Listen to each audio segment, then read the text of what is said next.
Baik,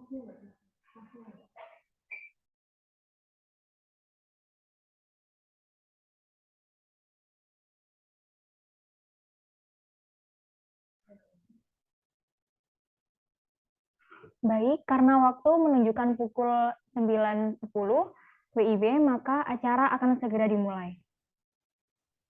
Assalamualaikum warahmatullahi wabarakatuh. Selamat pagi, salam sejahtera bagi kita semua. Yang terhormat Ibu Dr. Anda Susiharjati MAP selaku Koordinator Program Studi Administrasi Publik UPN Veteran Jawa Timur. Yang kami hormati Bapak Calvin Edo Wahyudi SOS MKP selaku Kepala Laboratorium Puskap UPN Veteran Jawa Timur. Yang kami hormati kedua narasumber kita pada pagi hari ini, yaitu Kak Ananda Hani Yuhana SAP dan Kak Malik Mubarok, serta teman-teman panitia dan peserta kegiatan sharing session pengalaman penelitian mahasiswa yang berbahagia. Pertama-tama, marilah kita ucapkan puji syukur kehadirat Tuhan Yang Maha Esa, karena atas berkat, rahmat, dan hidayahnya sehingga kita bisa bertemu secara virtual melalui Zoom Meeting pada hari ini dalam acara sharing session pengalaman penelitian mahasiswa. Pada kali ini, saya Aprila Intan Fatima akan memandu jalannya kegiatan ini selama beberapa waktu ke depan. Adapun rangkaian acara yang akan dilaksanakan pada hari ini yaitu yang pertama pembukaan, yang kedua menyanyikan lagu Indonesia Raya, yang ketiga sambutan dari Koordinator Puskap periode 2023, yang keempat sesi foto bersama, yang kelima pemaparan profil narasumber, yang keenam penyampaian materi dan tanya jawab, yang ketujuh penutup. Baik, langsung saja untuk kelancaran acara sharing session ini, alangkah baiknya kita awali dengan berdoa. Berdoa menurut agama dan kepercayaan masing-masing, berdoa dipersilakan.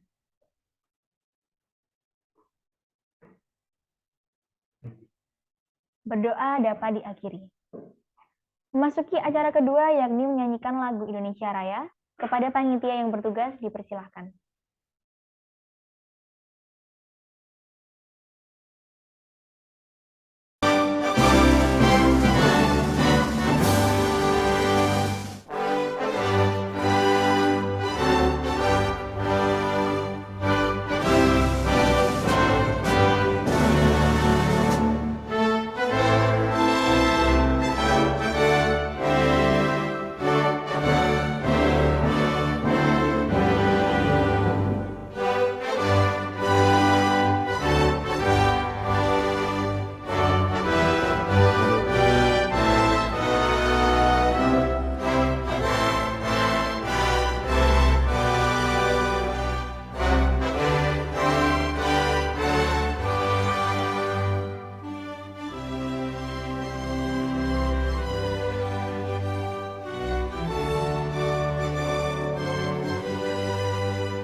Baik, terima kasih kepada panitia yang bertugas.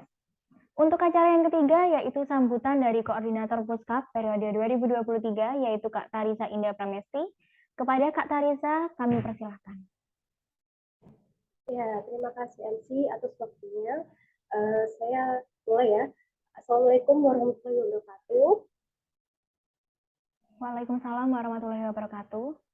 Sebelumnya saya mewakili Ibu Daerah Susiharjati MAP sebagai Koorprodi Administrasi Publik dan Bapak Calvin Edo SOS MKP sebagai Kepala Laboratorium yang berhalangan hadir pada kegiatan acara ini. Tentunya tak lupa terima kasih kepada narasumber kita yaitu Mbak Ananda Hani Yuhana SAP dan juga Mas Malik Mubarok. Dan serta peserta serta panitia sharing session tips and tricks sukses penelitian mahasiswa. Alhamdulillah kita panjatkan puji syukur kepada Allah SWT karena hanya kehendaknya lah sharing session tips and tricks penelitian mahasiswa ini diadakan.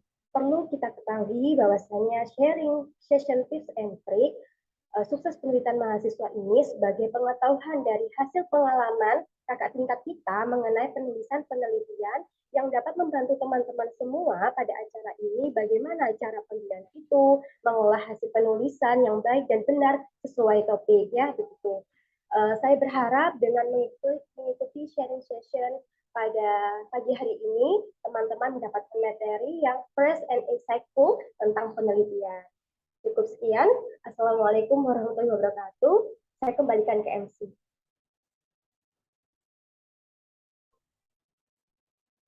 Baik, terima kasih Kak Tarisa atas sambutan yang telah diberikan. Untuk acara selanjutnya yaitu sesi foto bersama. Kepada para peserta yang tidak ada kendala dimohon untuk menyalakan kameranya karena akan diambil foto untuk dokumentasi kegiatan. Kepada panitia yang bertugas dipersilahkan.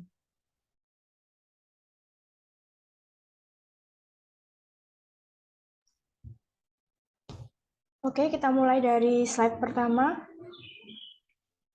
1, 2, 3. Slide kedua, 1, 2, 3. Slide terakhir, 1, 2, 3. Oke, sudah. Saya kembalikan ke moderator. Baik, terima kasih kepada panitia yang bertugas. Sebelum memasuki acara inti, yaitu pemaparan materi sharing session yang bertema tips and tricks sukses penelitian mahasiswa, saya akan memaparkan sedikit profil dari kedua narasumber kita. Narasumber pertama kita yaitu Kak Ananda Hani Yohana, SAP sebagai alumni Puskap periode 2022 yang lulus 3,5 tahun pada tahun 2023. Narasumber kedua kita yaitu Kak Malik Mubarok sebagai alumni Puskap periode 2022. Baik, langsung saja memasuki acara inti yaitu penyampaian materi sharing session.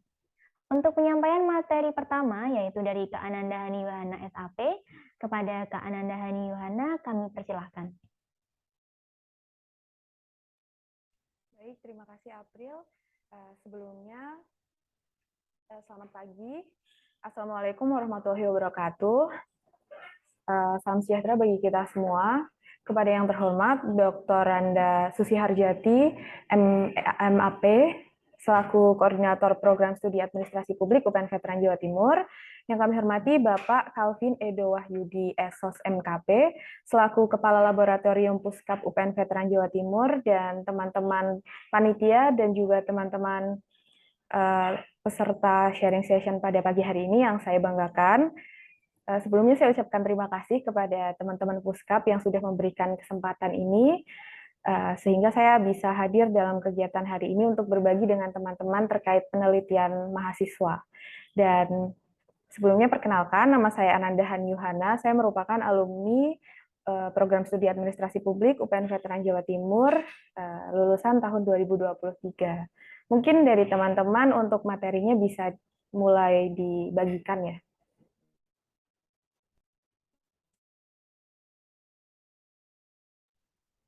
Baik, terima kasih. Di sini saya akan berbagi mengenai tips dan trik sukses penelitian mahasiswa dari point of view-nya kita sebagai mahasiswa melihat bagaimana pelaksanaan dalam penelitian mahasiswa, khususnya bagi mahasiswa di semester 4 ya.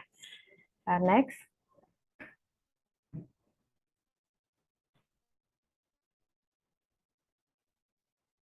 Di sini yang pertama saya akan membahas mengenai laporan penelitian. Laporan penelitian di sini adalah laporan di mana kepenulisannya itu disesuaikan dengan pedoman skripsi di lingkungan program studi administrasi publik serta dengan kepenulisan sitasi yang sudah terangkum menggunakan aplikasi sitasi kepenulisan ilmiah seperti Mendeley dan Zotero. Jadi untuk teman-teman yang semester 4 yang mungkin nantinya akan menulis terkait penelitian ilmiah di mata kuliah MPA itu juga tetap mengikuti prosedur kepenulisan ilmiah sesuai dengan yang berlaku di program studi administrasi publik. Dan jangan lupa untuk sitasi di laporan penelitian kalian ini juga harus menggunakan Mendeley dan Zotero. Next. Selanjutnya nih, suka duka, langsung ke suka duka penelitian. Tapi di sini juga saya akan membahas secara general juga terkait penelitian ilmiah. Next. Yang pertama ini ada suka. Sukanya penelitian ilmiah ini adalah yang pertama mendapat pengetahuan baru, di mana dengan kita mencari fenomena, mencari permasalahan, gap, dan juga teori penelitian, kita dapat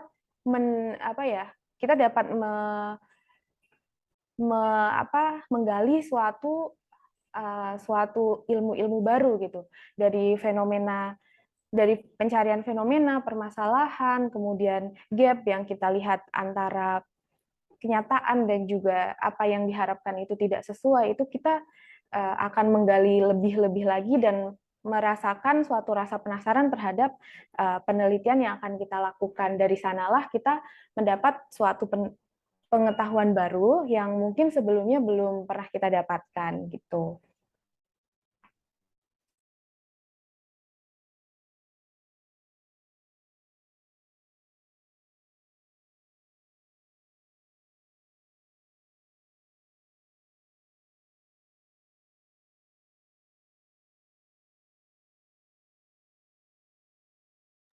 Selanjutnya yaitu sukanya dari melakukan penelitian ilmiah ini adalah dapat berkontribusi untuk kemajuan ilmu pengetahuan, di mana hasil dari laporan penelitian kalian ini jika memang memiliki suatu saran bagi proses evaluasi kebijakan maupun pengembangan ilmu pengetahuan nantinya akan memiliki kontribusi tersendiri nih bagi kemajuan ilmu pengetahuan. Pastinya kalian bakal merasa bangga lah dengan apa yang kalian lakukan kalau misalkan penelitian kalian ini memiliki kontribusi lebih untuk kemajuan ilmu pengetahuan.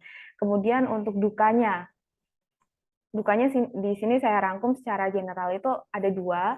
Yang pertama yaitu penulisan laporan penelitian itu yang sesuai dengan ketentuan, di mana saat kalian menulis laporannya itu harus sesuai dengan ketentuan kepenulisan laporan penelitian ilmiah di lingkungan program studi administrasi publik.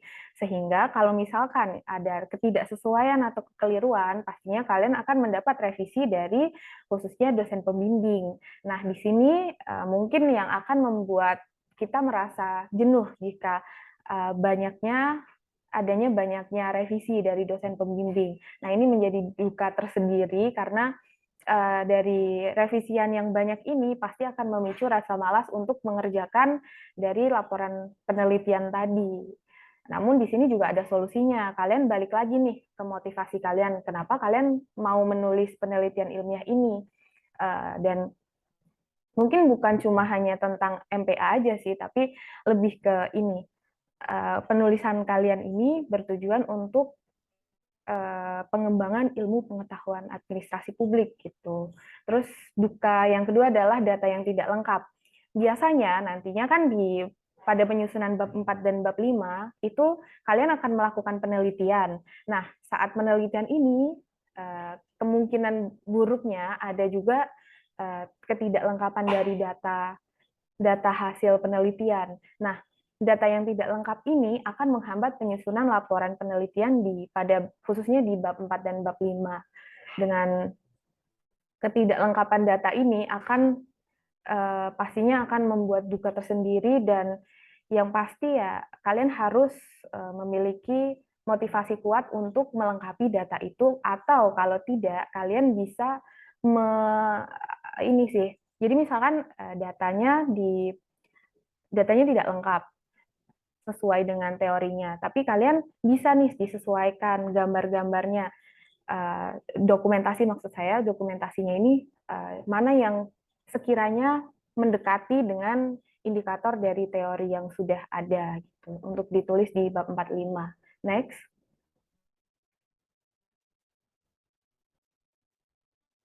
Kemudian untuk administrasi penelitian, ini sebenarnya harusnya lebih dulu daripada suka duka. Di bagian administrasi penelitian ini, next, kalian akan melakukan atau melakukan kegiatan administrasi sebelum kalian terjun ke lapangan melakukan penelitian secara lebih lanjut setelah kalian menyusun proposal. Nah, di sini tuh untuk keperluan administrasi dalam penelitian, yang pertama yaitu adalah surat izin penelitian. Di sini kalian bisa mengajukan surat izin penelitian kepada PU Fakultas. Nantinya dari surat izin ini kalian akan menyerahkan surat izinnya ke instansi terkait. Namun sebelum ke instansi terkait, kalian bisa terlebih dahulu ke Balitbank untuk melakukan perizinan penelitian. Kemudian setelah administrasi ini selesai di bagian Balitbank, kalian menyerahkan suratnya lagi ke instansi terkait dan dari sanalah kalian melakukan penelitian jika memang diizinkan untuk melakukan penelitian. Namun jika belum diizinkan, kalian harus lebih melengkapi mungkin untuk dokumen-dokumen yang terkait, bisa dengan proposalnya atau mungkin dokumen-dokumen lain yang diminta oleh instansinya sebagai bukti melakukan penelitian ilmiah secara resmi, seperti itu. Terus setelah kalian melakukan penelitian di instansi terkait, jangan lupa juga untuk meminta surat selesai penelitian, di mana surat ini menjadi bukti kalau misalkan kalian sudah selesai melakukan penelitian secara resmi. Next. Nah, tantangannya. Tantangan saat melakukan penelitian ilmiah ini ada beberapa hal yang pasti penelitian ilmiah ini bukan menakuti, tapi memang penelitian ilmiah ini tidak mudah, tapi jika kalian memang memiliki motivasi kuat untuk melakukannya, ini akan menjadi suatu pengalaman baru yang memberikan kalian banyak manfaat gitu. Next, untuk tantangan-tantangannya itu ada beberapa.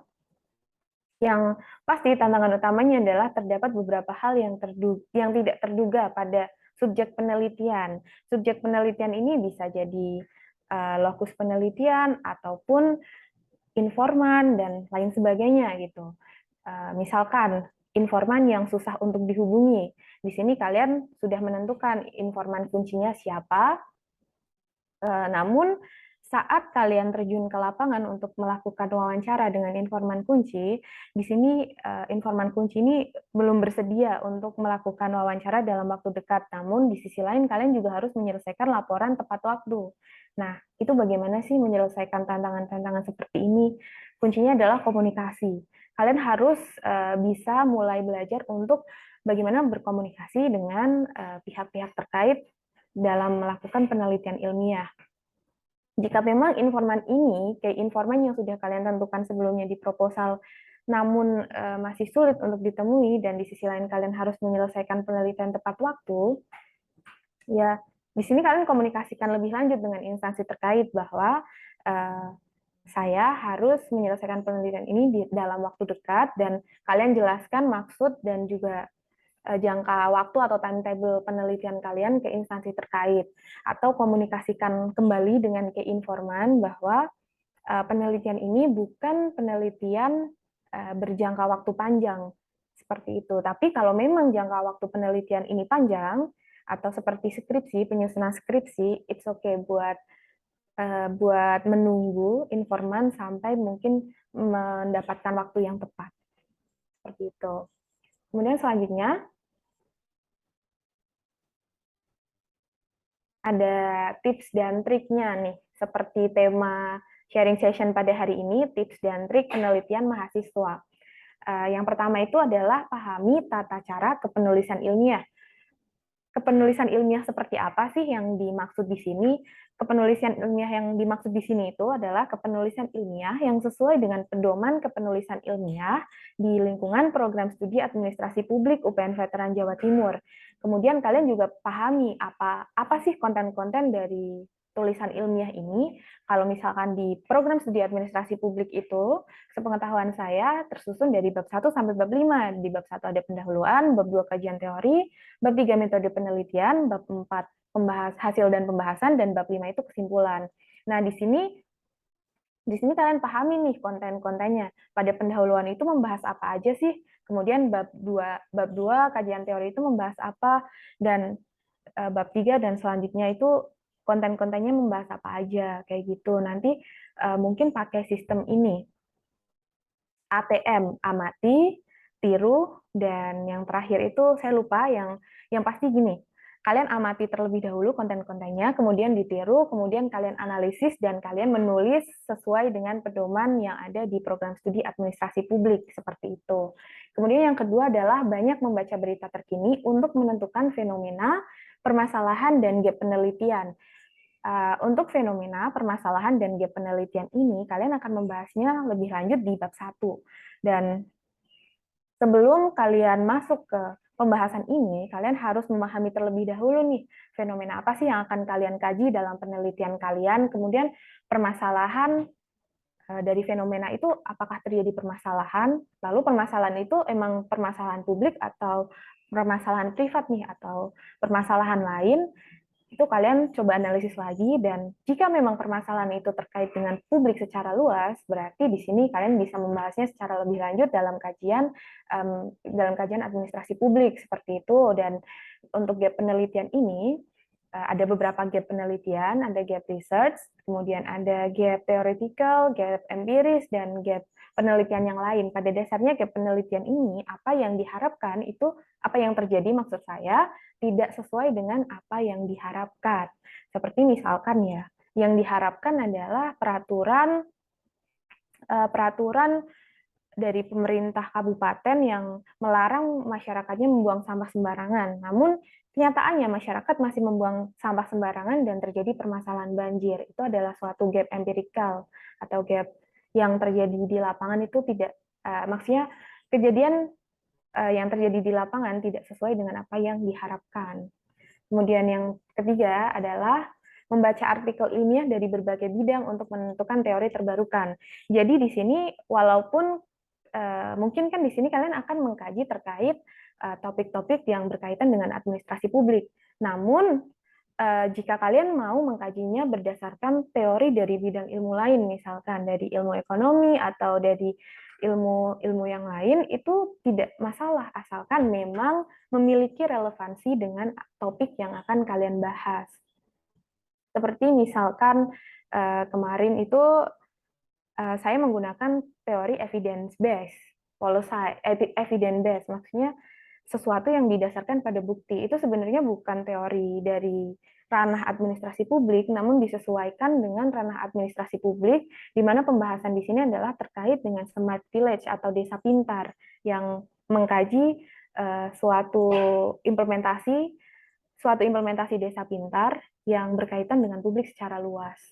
Seperti itu sih. Jadi teori yang akan kalian gunakan pada penelitian itu tidak harus terpaku pada teori-teori administrasi publik seperti teori implementasi kebijakan atau teori evaluasi, teori pemberdayaan masyarakat, itu tidak harus. Jika kalian bisa mengembangkan teori-teori ini akan justru jauh lebih baik gitu. Jadi akan ada perkembangan ilmu pengetahuan di sini.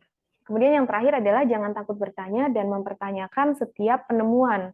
Jadi ketika ada suatu penemuan baru, kalian jangan takut nih untuk mempertanyakan apakah penemuan ini benar gitu. Kalian coba kaji terus aja penemuan-penemuan baru, khususnya di ranah administrasi publik ya.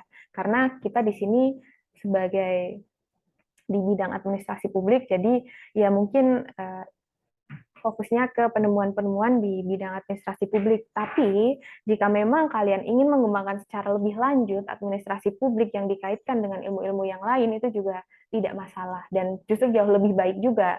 Dan jangan takut untuk bertanya, entah itu bertanya ke dosen-dosen atau bertanya kepada kakak tingkat, itu tidak masalah. Justru, misalkan kalian mau tanya ke saya atau ke Mas Malik gitu, it's okay gitu. Kalau misalkan kita bisa membantu dengan pertanyaan-pertanyaan kalian terkait pengerjaan MPA ini, ya nggak masalah gitu. Dan kalau ke dosen itu jauh lebih baik karena dosen ini ilmunya jauh lebih banyak dan jauh lebih expert di bidang administrasi publik, dan mungkin bagi teman-teman semua masih takut gitu ya mau tanya ke dosen. Sebenarnya untuk penelitian ilmiah ini jangan ragulah untuk kalian berdiskusi dengan dosen, karena itu akan sangat membantu bagi proses penelitian kalian, khususnya dosen pembimbing, karena nantinya apapun yang terjadi pada penelitian kalian, keputusan akhirnya ada di dosen pembimbing, seperti itu. Mungkin sekian sih penyampaian materi dari saya. Nanti untuk selanjutnya, kalau misalkan teman-teman ada yang mau bertanya terkait penelitian mahasiswa, bisa berlanjut di sesi tanya jawab ya teman-teman. Makasih.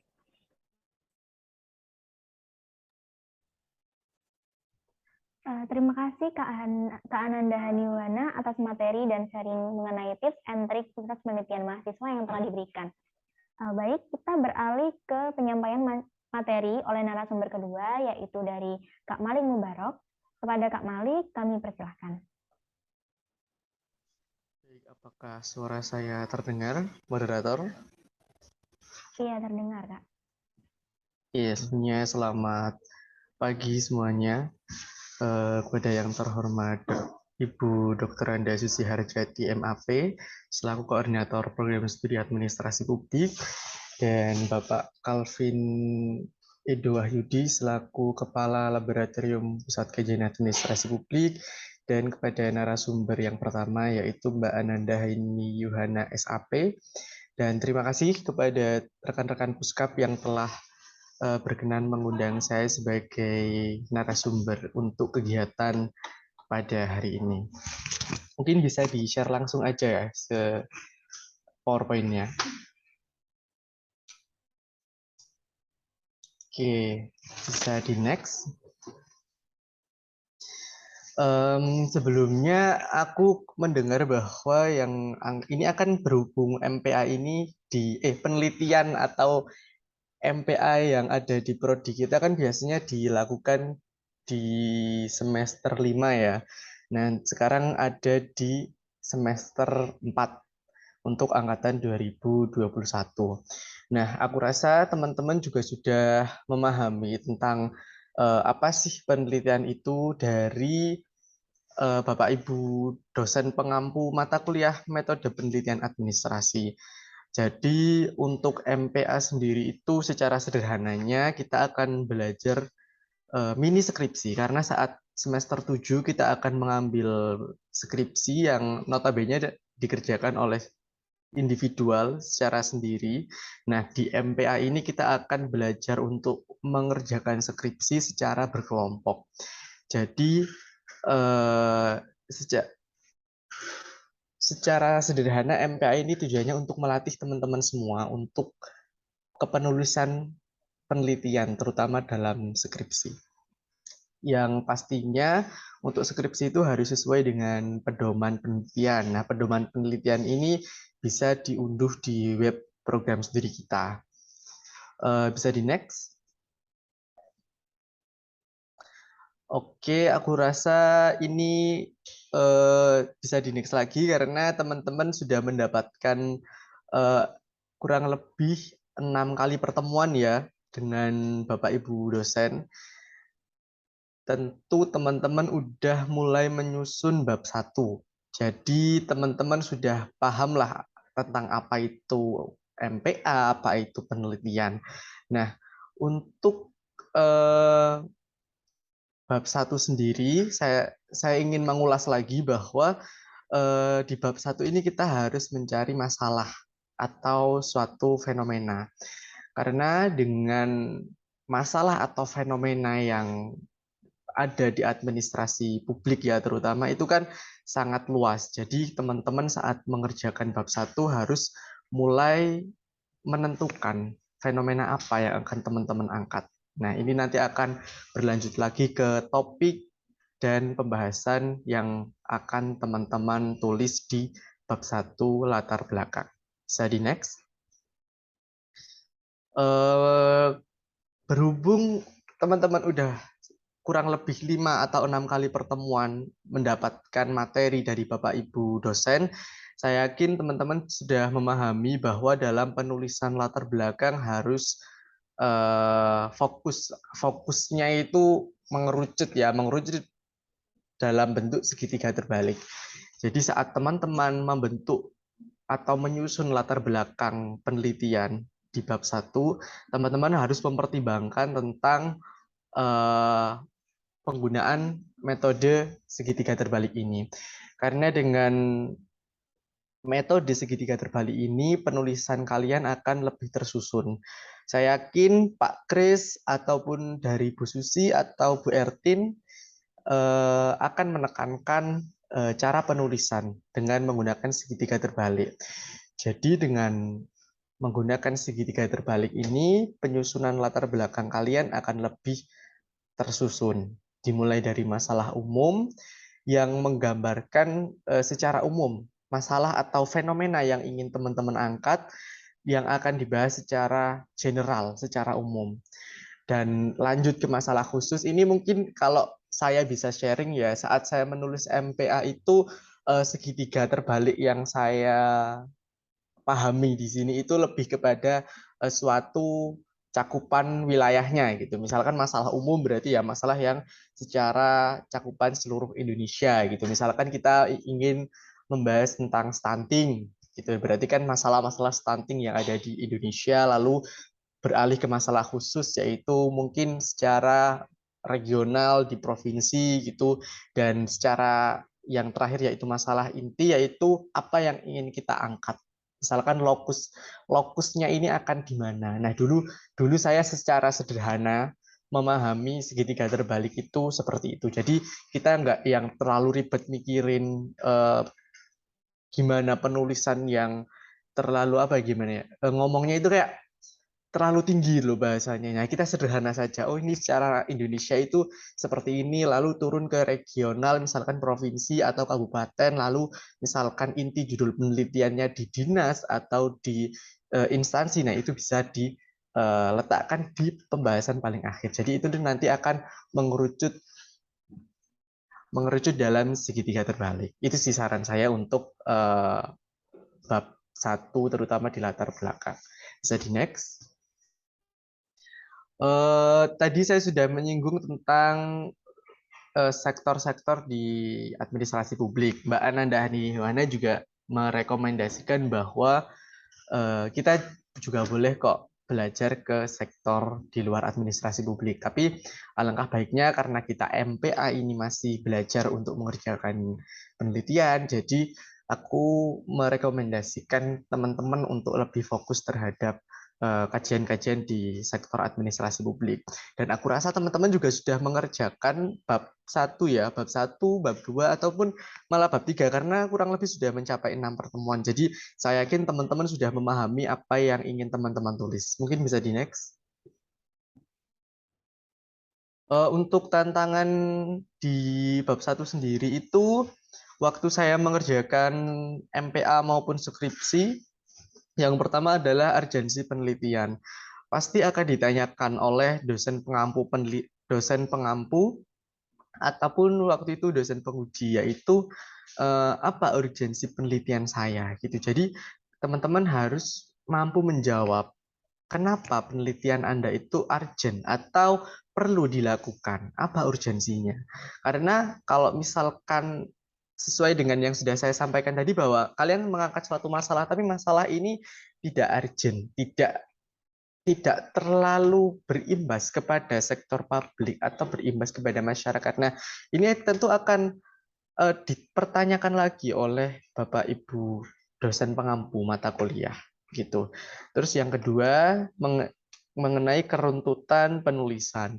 Sama halnya dengan penulisan segitiga terbalik. Jadi untuk menulis suatu penelitian baik itu MPA, nanti ada jurnal ataupun skripsi, teman-teman harus runtut dalam menulis. Jangan sampai segitiganya bukan segitiga terbalik tapi malah segitiga mengerucut seperti ini, kan itu juga tidak runtut dalam penulisan penelitian. Yang ketiga tantangannya yaitu tentang topik dan teori. Dulu waktu mengerjakan MPA itu agak kesulitan saat saya sudah mendapatkan topik tapi agak bingung ingin menggunakan teori apa.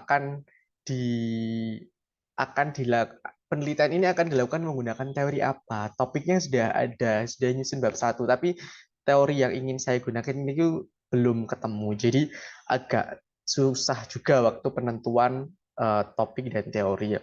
Terus yang keempat itu tentang lokus penelitian. Waktu itu saya melakukan MPA di daerah Wonokromo. Nah, itu mungkin saya dulu kurang research, jadi sudah ada penelitian yang dilakukan, baik itu dalam jurnal maupun skripsi. Jadi mungkin teman-teman harus make sure lagi apakah penelitian yang akan dilakukan itu sudah dipublikasi atau belum, sudah ada yang meneliti atau belum. Jadi saat menentukan lokus penelitian, topik dan lokus penelitian itu teman-teman harus memastikan apakah lokus itu sudah dilakukan penelitian oleh peneliti lain atau belum. Dan yang terakhir itu tentang gap penelitian dan novelty. Gap penelitian pasti selalu ditekankan oleh Pak Kris. Karena saat kita menulis latar belakang atau dalam suatu penelitian sendiri, kalau misalkan tidak ada gap, itu ya tidak layak untuk diteliti. Minimal itu Pak Kris biasanya merekomendasikan untuk MPA itu ada 2 sampai 3 gap penelitian. Jadi layak atau tidaknya penelitian itu dilakukan itu ya berdasarkan gap penelitian itu tadi. Saya yakin teman-teman sudah mendapatkan banyak pemahaman ya mengenai gap penelitian dari Bapak Ibu dosen. Nah, yang terakhir adalah novelty ya. Kenapa kita harus mempertimbangkan, kenapa novelty ini menjadi tantangan yang harus dipertimbangkan? Karena sebagai seorang peneliti kita harus memahami penelitian kita. Apakah apa kebaruan dari penelitian kita? Apakah apa yang terbaru dari penelitian sebelum-sebelumnya? Mungkin dengan lokus yang sama, apa kebaruan dari penelitian yang akan kita lakukan? Jadi tantangan menulis di bab 1 itu sebenarnya gap dan yang paling berat ya ini gap dan novelty, karena Pak Kris itu pasti menekankan pada kebaruan penelitian dan gap dari penelitian. Itu di next. Oke, untuk bab 2 aku rasa tidak terlalu sulit ya, karena di bab 1 kalian, kenapa bab 1 ini cukup menantang, karena kalian akan membentuk suatu konsep berpikir yang runtut di dalam suatu penelitian kalian. Harus runtut, harus ada gap yang jelas, didukung dengan data di lapangan yang ada. Jadi di bab 1 ini memang agak tricky ya, agak menguras tenaga. Nah, di bab 2 ini yang penting kalau saran saya kalian bisa mengambil teori yang akan kalian gunakan itu dari jurnal-jurnal internasional. Karena kalau misalkan menggunakan jurnal-jurnal yang berbahasa Indonesia, biasanya itu akan terdeteksi oleh, misalkan kalian akan cek plagiarism, pasti akan terdeteksi, baik itu di Turnitin maupun plagiarism checker. Jadi untuk di bab 2 ini kalian menyusunnya juga harus runtut. Jangan sampai loncat-loncat, dan kalian harus memastikan apakah teori yang akan kalian gunakan, teori yang akan kalian tulis di bab 2 ini akan digunakan semua. Jadi kalian harus make sure bahwa teori yang kalian tulis di bab 2 ini akan berguna saat pembahasan di bab 4 di penelitian kalian, terutama di MPA kalian. Kalau di bab 2 itu isinya ada penelitian terdahulu, ada landasan teori dan kerangka berpikir. Jadi ini bisa dibaca sendiri, dan saya yakin kalau misalkan teman-teman sudah mulai membaca skripsinya kakak-kakak tingkat kita yang ada di ruang baca, saya yakin teman-teman sudah memahami apa saja sih isi dari bab 2 itu. Jadi kalau saran dari saya yang penting jangan sampai tidak runtut. Itu saja sih untuk bab 2, dan diusahakan menggunakan citasi, menggunakan Mendeley ataupun Zotero seperti saran dari Mbak Hana tadi. Bisa di next. Untuk bab 3 ini lebih ke skripsi kalian, mohon maaf. Penelitian kalian ini akan dilakukan dengan metode apa? Jadi di bab 3 ini kalian akan membahas tentang jenis penelitian, lokasi penelitian, fokus penelitian, sumber data, teknik penentuan informan, teknik pengumpulan data, teknik analisis data, dan teknik keabsahan data. Nah, untuk bab 3 ini bukan hanya menjelaskan dari pendapat para ahli. Jadi kebanyakan para mahasiswa itu saat awal-awal menulis bab 3 itu hanya berdasarkan pendapat para ahli. Misalkan di jenis penelitian, menurut Sugiono penelitian kualitatif adalah bla bla bla bla gitu. Nah, kebanyakan hanya seperti itu. Tapi di bab 3 ini lebih menekankan pada apa yang akan kalian metode apa yang akan kalian gunakan. Misalkan jenis penelitian. Oke, kalian menuliskan pendapat para ahli, tapi kalian juga harus memberikan keterangan bahwa penelitian kalian akan digunakan menggunakan jenis penelitian apa, metode apa, baik itu kualitatif maupun kuantitatif. Untuk lokus, kalian harus memberikan alasan kenapa kalian memilih lokus penelitian itu. Jadi kalian nggak bisa tuh memberikan alasan, oh lokus penelitian ini saya pilih karena dekat dari rumah gitu. Nah itu bukan alasan yang ilmiah gitu. Jadi kalian harus bisa memberikan alasan yang ilmiah untuk bagian lokus penelitian.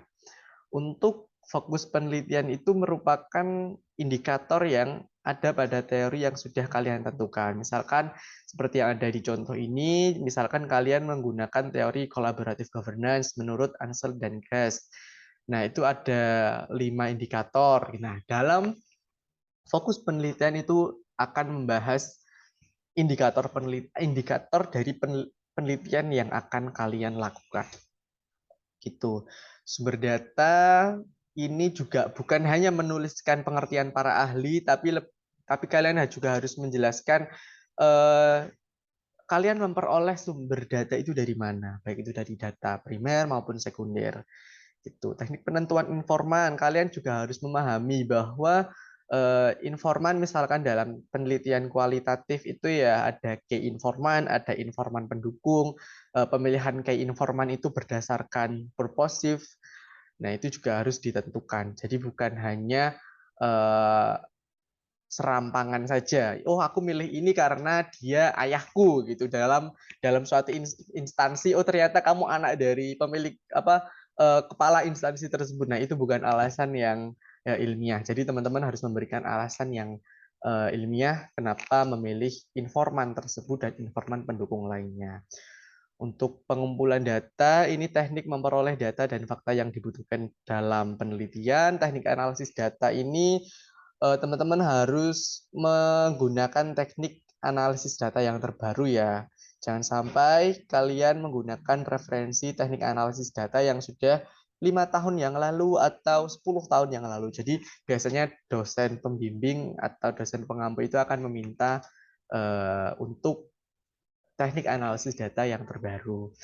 Lalu yang terakhir itu teknik keabsahan data untuk menguji atau untuk menguji keabsahan dari data yang telah kita dapat selama penelitian. Bisa di next.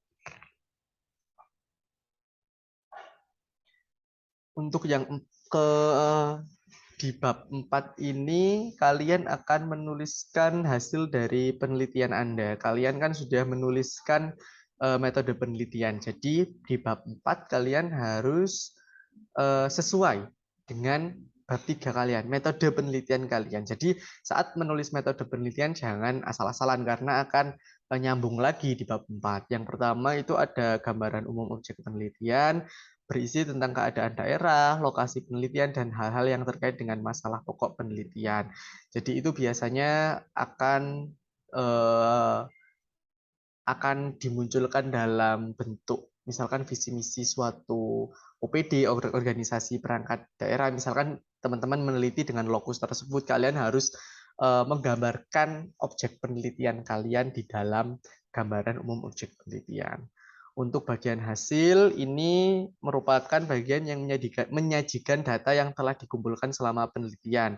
Bagian hasil adalah tempat peneliti melaporkan temuan studinya berdasarkan informasi yang kumpulkan. Jadi saat teman-teman sudah melakukan penelitian, teman-teman harus menyajikan data-data yang telah teman-teman dapatkan dalam bagian hasil. Lalu setelah hasil yaitu pembahasan berkaitan dengan bagaimana apakah hasil yang teman-teman temui di lapangan itu sesuai dengan teori yang kalian pilih.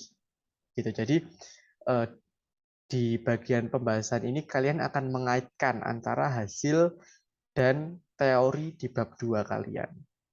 Secara sederhananya gitu. Jadi untuk bab 4 ini sebenarnya tidak terlalu sulit karena kalian mohon maaf bukan hanya ya, tapi kalian menulis ya sudah hasil penelitian gitu loh, sudah selesai, tidak yang terlalu mikir banget yang kayak bab 1 gitu. Jadi di bab 4 ini kalian lebih kepada penyusunan saja, bagaimana meruntutkan hasil penelitian kalian berdasarkan kajian teori, berdasarkan metode penelitian kalian. Gitu, dan harus sesuai di bab 4 ini dengan metode teman-teman metode yang kalian pilih. Gitu. Bisa di next.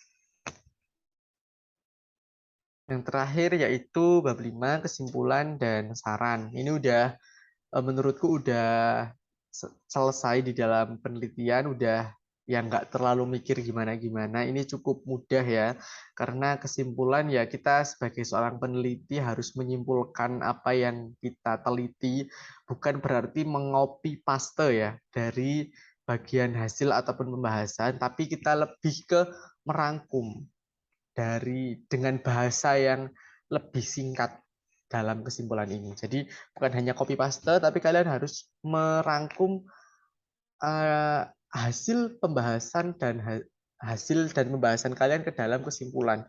Kalian harus menyimpulkan hasilnya apa, pembahasannya, hasil dari penelitian kalian itu apa, harus disimpulkan dalam kesimpulan, bukan hanya copy paste dari bagian hasil ataupun pembahasan. Untuk saran tentunya kalian harus memberikan rekomendasi atau misalkan dalam temuan-temuan penelitian terdapat kekurangan misalkan dalam suatu lokus penelitian. Jadi teman-teman harus merekomendasikan apa rekomendasi teman-teman untuk suatu lokus penelitian, untuk kebaikan lokus penelitian berdasarkan topik yang teman-teman angkat. Bisa di next. Untuk suka duka penelitian, terutama MPA ya, MPA ataupun skripsi, itu yang pertama adalah olah pikir. Olah pikir merupakan proses nalar manusia guna mencari dan menggunakan pengetahuan secara kritis, kreatif, dan inovatif agar menghasilkan pribadi yang cerdas. Jadi saat kita mulai untuk menyusun bab 1, bab 2, bab 3, kita akan secara sadar untuk mengolah pikir kita. Jadi dengan kita melakukan penelitian, kita akan melatih kreativitas kita, daya pikir kita, dan sebagai seorang yang seorang mahasiswa, kaum akademisi harus kreatif, harus kritis dan inovatif. Yang kedua adalah fun. Sebenarnya jujur aja untuk MPA dan skripsi itu yang cukup fun itu sebenarnya di bab 4 dan 5 karena tinggal menyusun hasil dari penelitian yang sudah kita lakukan. Yang agak susah itu di bab 1 dan 3. Nah, karena kita harus membuat suatu konsep yang tertata, yang runtut, tersusun gitu. Jadi mungkin ini agak sulit. Ada senangnya yaitu tinggal di bab 4 dan 5 karena tinggal menuliskan hasil penelitian saja. Yang kelima, sukanya yaitu kita akan menjadi pribadi yang wise atau bijak. Karena dalam MPA ini kan pasti ada ketua kelompok ya. Biasanya ada ketua kelompok. Jadi kita saat MPA ini akan memunculkan jiwa leadership kita. Baik itu dalam memimpin kelompok ataupun memimpin dirinya sendiri. Yang selanjutnya adalah self-management. Kita akan dipertemukan dengan manajemen waktu, bagaimana kita mengendalikan perilaku kita saat bertemu dengan masyarakat, saat kita melakukan wawancara, saat kita berkomunikasi dengan dosen, nah kita akan membentuk suatu self management yang baik. Sukanya itu kita bisa memposisikan dirilah gampangannya untuk MPA ataupun skripsi ini. Yang terakhir yaitu emotional intelligence, yaitu kita mampu mengendalikan emosi, karena saat MPA ataupun skripsi itu pasti emosi kalian akan terombang-ambing ya, agak depresi mungkin ya, karena ya agak sulit juga untuk menuruti kemauan dosen pengampu mata kuliah ataupun dosen pembimbing itu. Jadi jika kalian bijak menanggapi hal itu, hal-hal yang kalian temui dalam proses penelitian, kalian akan mampu mengasah emotional intelligence. Yang terakhir, yang dukanya dalam penelitian MPA ini agak budrek. Soalnya waktu awal-awal saya melakukan penelitian itu saya nggak tahu ini penelitian itu makanan apa gitu, kayak ini harus nyusun gap itu yang kayak gimana. Jadi agak budrek juga waktu itu. Aduh ini gimana? Nah, untung ada teman-teman yang saling menguatkan. Jadi saran saya ya untuk teman-teman angkatan 2021, berhubung ini masih latihan penelitian, ya teman-teman bisa saling menguatkan, bisa berkontribusi semuanya dalam proses penelitian. Yang kedua, kurang tidur.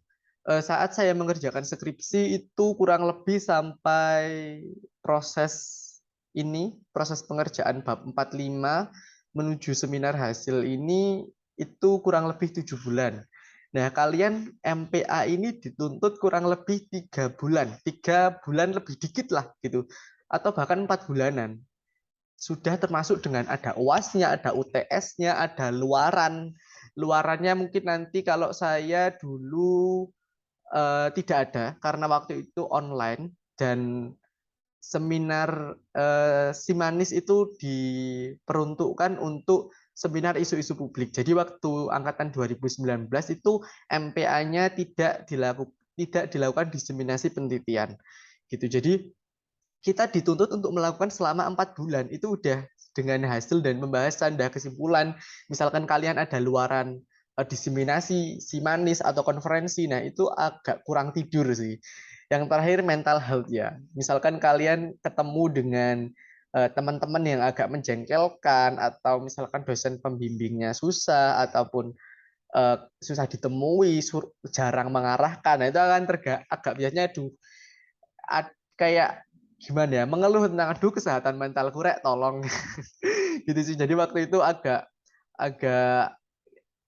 agak kurang tidur, terus kadang-kadang mental health-nya itu agak terombang-ambing gara-gara MPA ini. Terlebih lagi MPA ini sekarang angkatan 2020-2021 sudah masuk kelas. Jadi otomatis tatap muka secara langsung dengan dosen pembimbing ataupun dosen penguji itu mungkin lebih harus menguatkan mental kalian. Apalagi saat kalian melakukan penelitian pasti ada kesulitan di dalam proses perizinan, proses penelitiannya, bertemu dengan informannya. Nah, itu akan sedikit mengganggu pikiran kalian. Jadi mungkin kalian harus mulai untuk menata diri kalian untuk agar mental kalian tetap fine aja gitu. Next. Kalau tips and trick dari saya, berhubung saya orangnya sebenarnya dulu itu saya kayak jarang baca, nggak suka baca gitu. Tapi setelah MPA ini dituntut karena kita harus membangun konsep berpikir kerangka yang runtut, kita harus banyak membaca, baik itu dari jurnal nasional maupun jurnal internasional ataupun skripsi yang ada di ruang baca. Nah, itu kalian dengan banyaknya kalian membaca, kalian akan lebih memahami arah penelitian kalian itu akan kemana. Gitu. Yang kedua yaitu update. Seperti yang sudah saya katakan tadi, kalau misalkan kalian memilih di lokus penelitian, terus misalkan kalian memilih di Surabaya, saya rasa kalian harus make sure bahwa di lokasi itu belum ada penelitian atau apa kebaharuannya. Jadi agar kita tuh update. Jangan sampai saat teman-teman sudah memilih lokus, memilih topik, tapi ternyata di lokasi tersebut sudah ada penelitian. Nah, kalian mungkin akan kesulitan untuk membangun atau menunjukkan novelty, kebaruan dari penelitian kalian. Gitu. Jadi harus update, harus cek jurnal, harus cek skripsi. Oh, ini dah di lokus ini sudah ada. Oh, kita harus ganti. Nah, biasanya kalau Surabaya itu emang udah banyak banget ya penelitian yang dilakukan di Surabaya. Jadi mungkin bisa bergeser ke Sidoarjo mungkin atau ke Malang atau ke Gresik ya. Itu bisa dilakukan dengan berpindah lokus gitu. Terus yang ketiga untuk MPA itu kompak karena MPA itu kita nggak kerja sendiri. Kalau penelitian secara berkelompok kalian harus ada kontribusinya dan aku rasa kalian berhak melaporkan loh kalau misalkan kalian salah satu dari kelompok kalian kok anaknya males-malesan atau gimana itu akan berimbas buruk terhadap penelitian MPA kalian. Yang keempat ada jangan copy paste karena akan terdeteksi plagiasi ya itu tidak sesuai dengan etika akademik lah. Terus jangan joki. Meskipun sekarang sudah banyak joki-joki penelitian kan ini penelitian ini untuk latihan ya. MPA ini sebagai awal kalian untuk mengerjakan skripsi. Jadi saya harap ya jangan joki dulu deh. Kalian setidaknya paham apa sih itu metode penelitian administrasi. Nah, jangan sampai joki, jangan menunda. Jangan menunda-nunda bab 1, jangan menunda-nunda bab 2 gitu. Jadi pokoknya kalian harus runtut karena waktu kalian hanya 4 bulan. Saya kurang tahu apakah di angkatan 2021 akan ada diseminasi penelitian, apakah harus ada luaran. Kalian harus siap akan luaran dari penelitian kalian, baik itu diprosedingkan ataupun harus disubmit di jurnal, ataupun kalian harus mengikuti simanis. Nah, itu kalian harus siap akan itu. Jangan sampai nanti saat ada instruksi dari dosen pengampu, kalian kelabakan. Waduh, ini kok harus diseminasi, harus dijurnalkan gitu. Nah, kalian harus prepare semuanya. Gitu. Terus yang terakhir itu sabar dan tekun. Sabar ini cakupannya luas, baik itu sabar menghadapi rekan kelompoknya, sabar menghadapi dosen pembimbingnya. Itu kalian harus mulai mengelola kesabaran kalian. Kalau ketekunan ini kan setiap orang memiliki tingkat ketekunan masing-masing ya. Tapi untuk di MPA ini atau penelitian itu mungkin bisa ditingkatkan ya. Karena kalau kalian nggak tekun itu biasanya agak kelewat-kelewat, nggak apa ya, nggak tersusun dengan rapi MPA-nya. Sesuai dengan pedoman dari prodi kita, bisa diunduh di web prodi itu. Jadi kalian harus sabar untuk menyusun hasil penelitian kalian. Gitu kalau tips dan trik dari aku. Mungkin tadi juga sudah ada tips dan trik dari Mbak Hana dan saya rasa sudah cukup. Next. Oke, sekian terima kasih. Saya kembalikan ke moderator.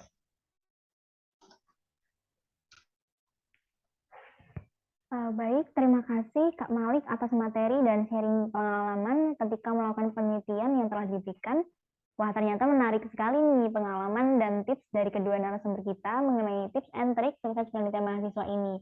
Semoga bisa bermanfaat bagi kita semua dan nantinya bisa dijadikan bahan referensi untuk kedepannya. Untuk sesi selanjutnya yaitu tanya jawab. Bagi teman-teman yang ingin bertanya bisa raise hand terlebih dahulu atau bertanya melalui kolom komentar dan menyebutkan nama narasumber dan yang ingin diberi pertanyaan.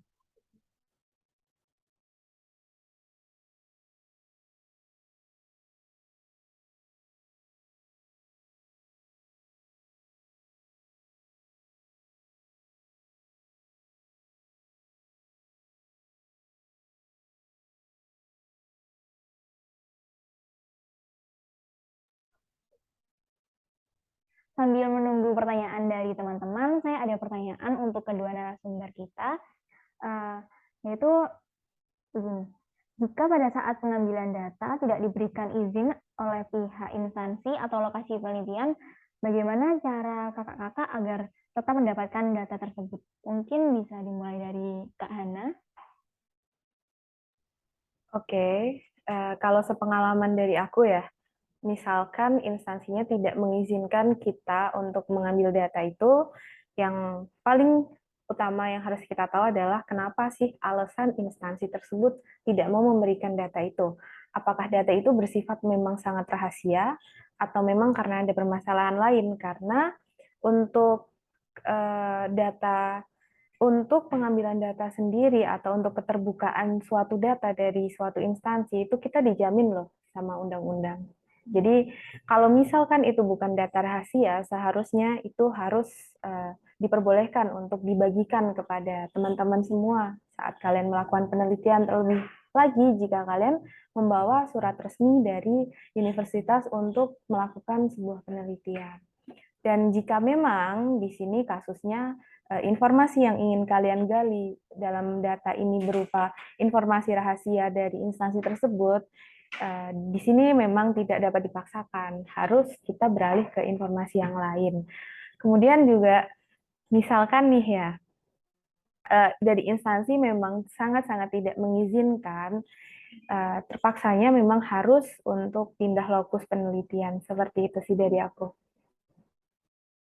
Oh, baik, terima kasih dari Kak Ana. Mungkin dari Kak Malik ada jawaban? Kalau dari aku, karena tadi di presentasi yang sudah aku jelaskan, kita harus make sure banget tentang lokus penelitian kita. Jadi ada banyak cerita ya, misalkan kalian mengambil lokus di dinas, misalkan. Ya ini tidak disebut dinas yang mana, tapi biasanya kalau di OPD, itu biasanya memang agak sulit. Bukan dipersulit ya, memang agak sulit perizinannya gitu. Jadi kalian harus make sure di awal kalian menyusun latar belakang, kalian memilih lokus penelitian, kalian juga harus memikirkan pengambilan data ini kira-kira susah atau enggak ya gitu. Nah, kalau dari aku, karena aku dari awal sudah menyadari kayaknya kalau di dinas itu agak susah deh gitu. Jadi waktu itu aku memilih lokus penelitian yang berbeda. Jadi aku waktu MPA tidak mengambil lokus di dinas, di kelurahan lebih tepatnya, karena orang kelurahan lebih mudah gitu. Nah waktu itu informannya, pengambilan datanya itu di kelurahan, dan informannya dari kelurahan, dan ada informan pendukung dari warga desa. Nah, itu menurutku lebih mudah daripada kalian ke dinas, karena kalau dinas itu memang agak sulit perizinannya. Kalau caranya, karena berhubung aku belum menemukan kesulitan ya dalam penelitianku, aku tidak bisa merekomendasikan gitu. Tapi kalau dari aku dalam penelitian ini kalian harus terencana dari awal, harus mempertimbangkan resiko-resikonya. Kan kesulitan pengambilan data termasuk salah satu resiko. Jadi kalian harus mempertimbangkan resikonya sejak awal, sejak pemilihan lokus penelitian yang kalian pilih. Gitu. Kalau dari aku, so far selama MPA maupun skripsi tidak ada kesulitan dalam pengambilan data, karena sesuai yang sudah disampaikan Mbak Hana tadi, kita dijamin dalam pengambilan data karena kita kan ada izin resmi ya dari TU, nanti ke Bankesbank, ada SSW kalau di Surabaya, nanti kalau misalkan di luar daerah ada DPM PTSP, masing-masing daerah itu saya rasa juga sudah ada. Jadi penelitian kita itu resmi, tidak yang ilegal. Jadi saya rasa asalkan kalian mengurus perizinan secara benar ya, baik dan benar secara di instansi yang benar, saya rasa tidak dipersulit. Gitu sih. Terima kasih. Sekian. Oh, baik, terima kasih atas jawabannya. Bagi teman-teman yang ingin bertanya, bisa langsung raise hand terlebih dahulu atau bertanya melalui kolom chat ya teman-teman, dengan menyebutkan nama narasumber yang ingin diberi pertanyaan.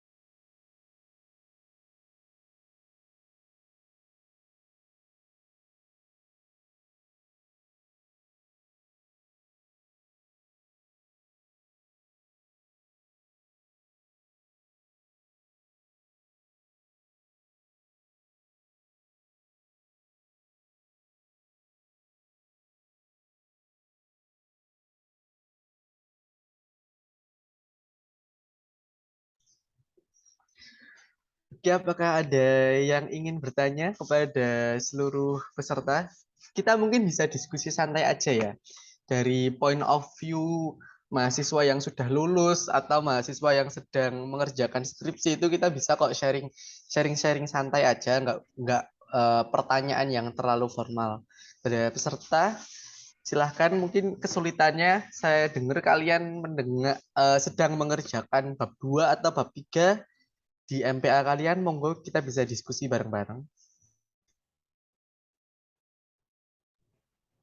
Ya, untuk teman-teman peserta yang ada di sini juga nggak masalah. Kalau misalkan mau tanya tentang menangani beberapa permasalahan saat kalian mengerjakan MPA, seperti itu. Kita saling sharing aja kok, sharing pengalaman yang mungkin pernah saya sama Mas Malik lakukan waktu mengerjakan MPA ataupun skripsi yang berkaitan dengan penelitian ilmiah.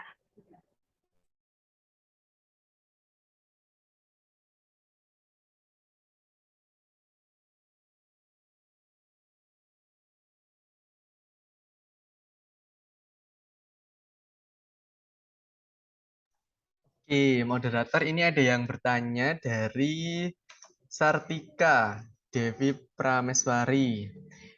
Ketika dalam pelaksanaan penelitian dan melakukan interaksi dengan informan, namun informan tidak memberikan jawaban yang sesuai harapan dan justru keluar dari topik penelitian, itu kita sebaiknya gimana ya, Kak? Terima kasih. Ini dari Kak Hana dulu nih mungkin. Expert ini udah SAP pasti jawabannya. Ya, terima kasih sebelumnya Sartika atas pertanyaannya. Sebelum kita melakukan wawancara dengan informan, kita kan sudah menyusun pedoman wawancara yang disesuaikan dengan kajian teori yang akan kita bahas untuk topik penelitian kita. Jadi di dalam pedoman wawancara ini sudah kita rangkum nih apa aja sih yang mau kita tanyakan ke informan. Kalau misalkan saat kalian melakukan wawancara yang kalian sesuaikan dengan pedoman wawancara, misal di pedoman wawancara kalian akan menanyakan apakah dampak dari implementasi kebijakan ini, namun informan tidak menjawab sesuai dengan apa yang diharapkan, tidak menjawab dampak implementasinya seperti apa. Jadi kalian harus terpaku lagi maksud saya terpaku lagi ke dalam pedoman wawancara, dan dari situlah mungkin kalian jangan sampai ikut keluar dari topik juga. Tuh, kalau dari aku sih. Mungkin Malik bisa menambahkan juga yang masih mengerjakan skripsi gitu. Jadi masih inilah fresh banget buat ngebahas terkait hal-hal seperti ini. Ya, masih fresh ya, baru selesai penelitian soalnya. Untuk mengenai informan ya, mungkin kalau dari Kak Hana itu kan memang benar, kita sudah membuat pedoman wawancara, pedoman observasi, kita harus membuat itu semuanya. Tapi kalau dari aku ya, ini mungkin colongan, sebutannya entah colongan atau gimana, tapi pokoknya saya waktu itu dalam wawancara terhadap informan, karena penelitian saya kualitatif, itu saya bukan ke informan dulu, jadi ke informan pendukung dulu. Jadi informan pendukung itu kita akan tahu. Jadi dua perspektif, misalkan kayak informannya ini kepala dinasnya gitu kan. Nah, terus saya nggak ke kepala dinasnya dulu. Jadi saya sudah ke perspektif yang lain. Jadi ke bawahannya dulu. Jadi kita ada bawahan itu biasanya ada perspektif atau cara pandang lain. Gitu. Jadi saat kita melakukan wawancara itu sebenarnya nggak kaku kok. Jadi kita bisa agak fleksibel gitulah, agak bisa mencari celah di mana kita bisa mendapatkan data. Kalau dari aku dulu ya nggak langsung ke informan, tapi ke yang pendukung dulu. Jadi kita sudah mendapatkan keterangan dulu nih dari point of view-nya seorang informan pendukung.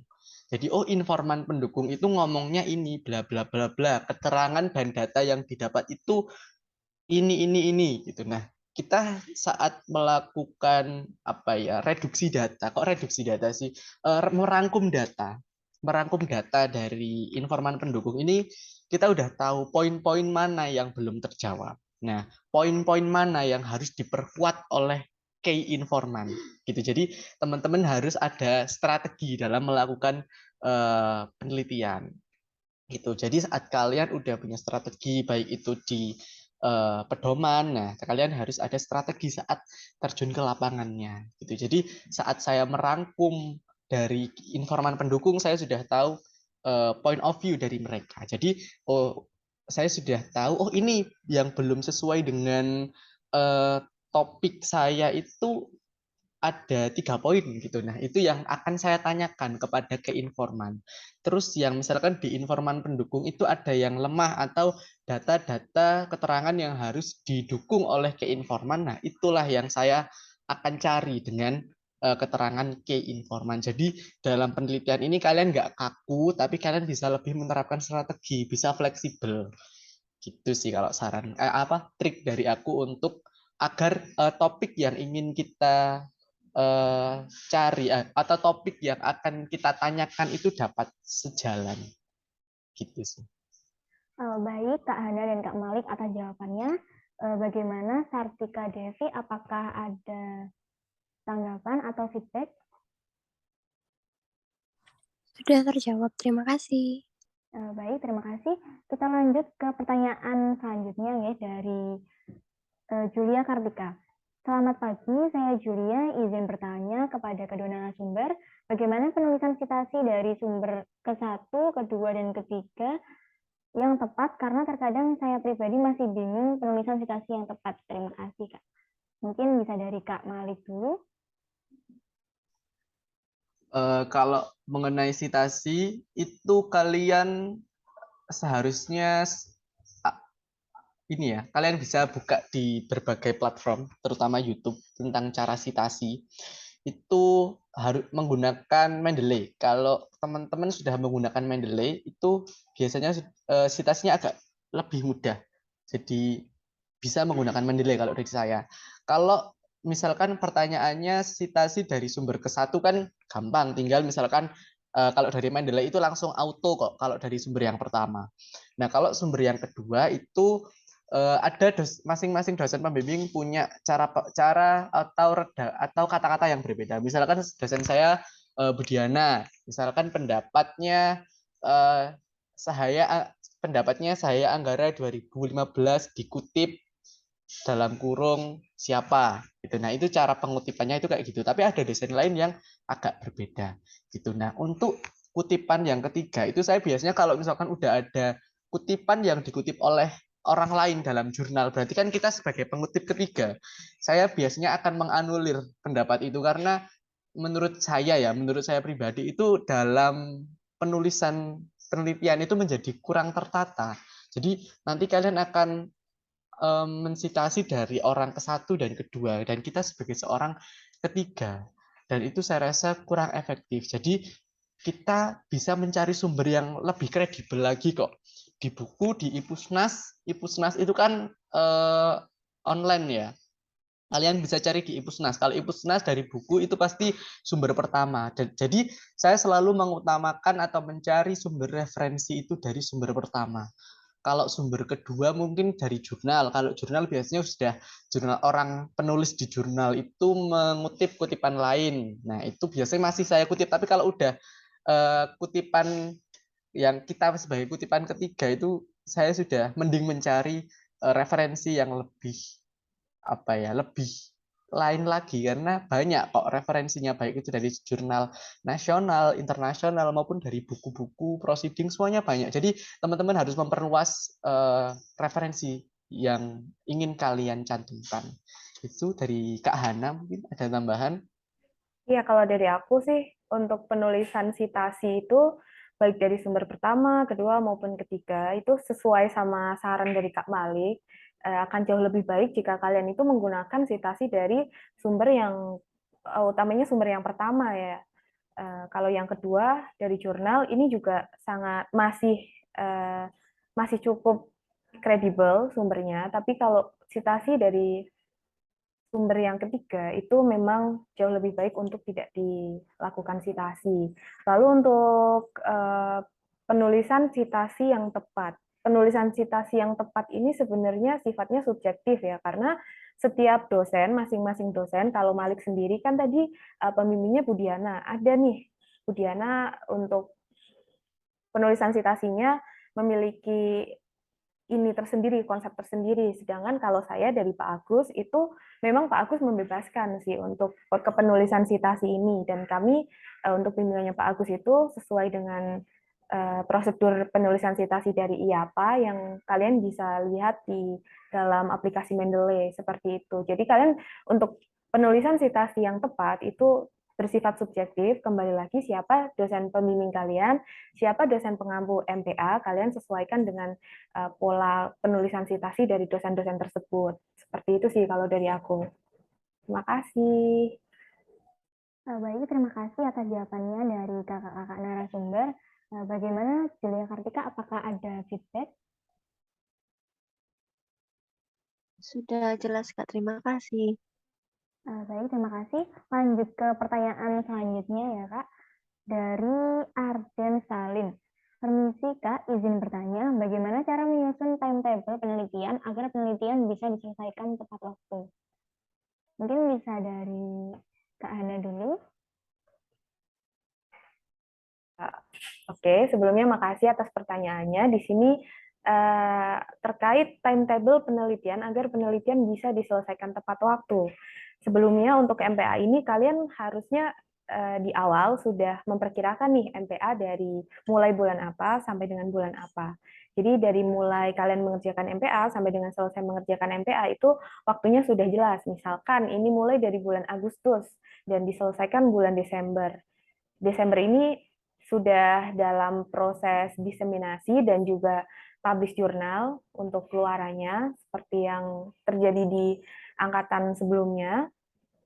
Jadi di sini dari bulan Agustus sampai Desember ini kalian perkirakan apakah untuk pengerjaan bab 1, bab 2, bab 3, dan bab-bab selanjutnya ini kalian bisa menyelesaikan dalam waktu berapa minggu. Kalau saran dari aku, sesuai dengan sebelumnya saat mengerjakan MPA, itu bab 1 mungkin memerlukan waktu yang jauh lebih banyak dibandingkan bab 2, bab 3, gitu, saat penyusunan proposal khususnya di bab 1, 2, 3. Jadi untuk bab 1 sendiri mungkin dikasih waktu kira-kira 3 minggu lah. 3 minggu untuk bab 1, 2 minggu untuk bab 2, kemudian bab 3-nya 2 minggu. Lalu di sini sudah ada 7 minggu. Selanjutnya dari 7 minggu tersebut, di minggu ke-8 kalian bisa memastikan apakah bab 1, bab 2, dan bab 3 kalian ini memiliki relevansi tersendiri. Kalau memang di bab 2, 3 kurang relevan dengan pembahasan di bab 1, kalian coba lagi untuk merevisi proposal kalian. Lalu di minggu ke-9 kalian coba bicarakan lagi nih dengan, kalau misalkan sudah ditentukan dosen pembimbingnya masing-masing kelompok gitu, kalian bisa tanyakan kembali kepada dosen pembimbingnya apakah masih ada revisi dari penyusunan bab 1, 2, atau bab 3 ini. Dari minggu ke-9 sudah selesai, itu nanti masuk ke minggu UAS kalau tidak salah. Setelah UAS kalian akan UTS maksud saya, di tengah semester itu setelah melaksanakan UTS kalian akan mengerjakan bab 4 sama bab 5. Sebelum mengerjakan bab 4, 5 kalian di sini harus melakukan penelitian dan terjun ke lapangan langsung untuk melakukan wawancara dan observasi. Di dalam melakukan wawancara dan observasi ini mungkin butuh waktu sekiranya maksimal 2 minggu lah. 2 minggu ini kalian selesaikan untuk wawancara dan observasi. Itu kira-kira di minggu ke-11, minggu ke-12. Nah, untuk minggu ke-13 ini, kalian bisa menyelesaikan untuk penyusunan bab 4 ke 5. Dan pengolahan data itu kalian bisa lakukan di minggu-minggu ke-12 saat kalian selesai melakukan observasi. Seperti itu sih. Itu jadi sudah tertata dari awal kalian mengerjakan sampai akhir itu kalian tentukan. Kalau kemarin saya menggunakan minggu sih untuk timetable-nya. Mungkin dari Malik ada tambahan? Izin menjawab. Kalau dari saya, untuk MPA atau skripsi sendiri ya, untuk MPA waktu itu saya patokannya hanya UTS. UTS saya harus selesai bab 1, 2, 3. Hanya itu. Terus habis itu untuk penelitian, kita harus kerja sama kelompok seperti yang sudah saya utarakan tadi. Kita harus misalkan udah nih di ACC bab 1 2 3 berarti tinggal pengambilan data, penelitian. Nah, kalian bisa ngatur, kalian misalkan berlima, satu orang mencari data apa, orang ini cari data apa. Jadi kalian semua kerja.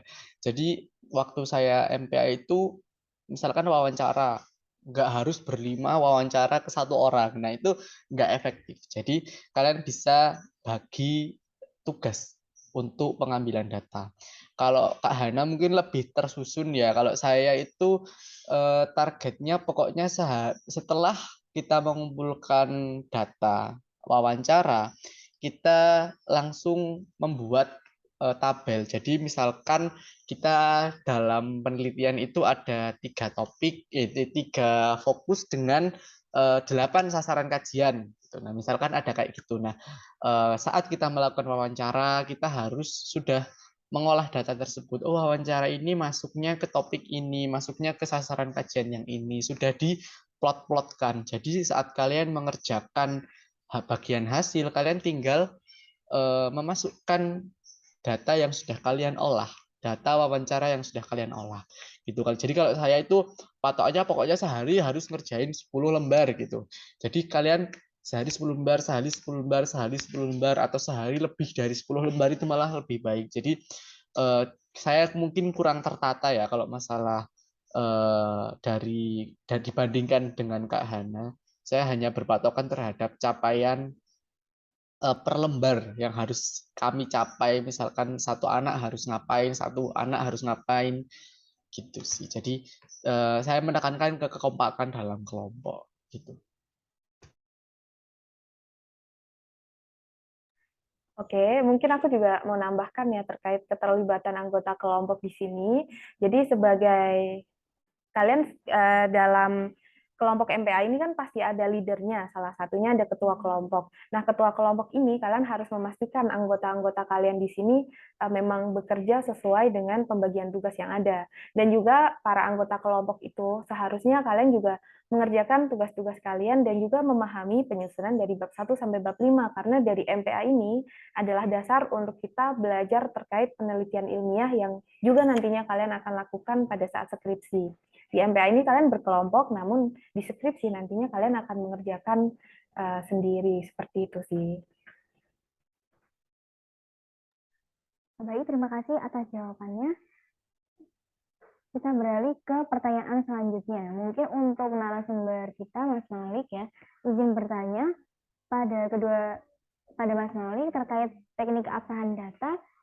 Pada penelitian kuantitatif, keabsahan data dapat dilakukan dengan bantuan SPSS.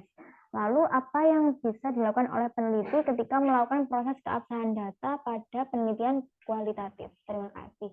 Mungkin bisa dijawab, Mas Malik.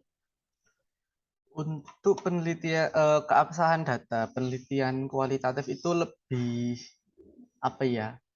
tidak serumit menggunakan SPSS ya. Jadi kita untuk menguji suatu validitas itu kalian bisa buka, kalau kalian suka baca, kalian bisa membaca bukunya Sugiono.